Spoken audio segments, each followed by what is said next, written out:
Porin prikaatissa Säkylässä on käynnistynyt vuoden mittainen kriisiharjoitus.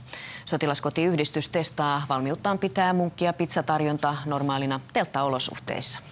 Varuskunnan sotilaskoti on muuttanut Bosnian kriisinhallintajoukkojen käytössä olleeseen Kangashalliin siksi aikaa, kun varsinaista sotilaskotia peruskorjataan. 5 puuroa tulipalopakkasessa soppatykistä. Näin karu Porin prikaatin tilapäissotilaskoti ei sentään ole. Avajaispäivän puuro keitettiin tänään ulkosalla ihan hauskuuden vuoksi. Se syötiin sisällä suhteellisen lämpimässä kangastalossa.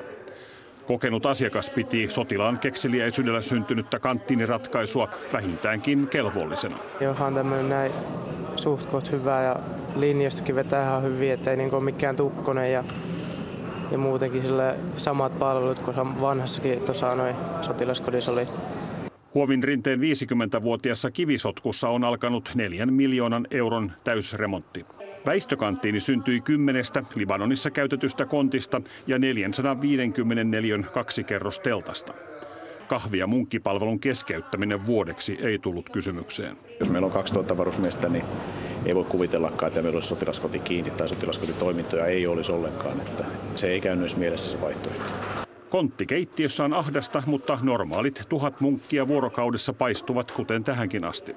Me olemme siihen varautuneet ja me olemme tehneet semmoisen uudistuksen, että meillä on useammassa vuorossa munkintekijöitä.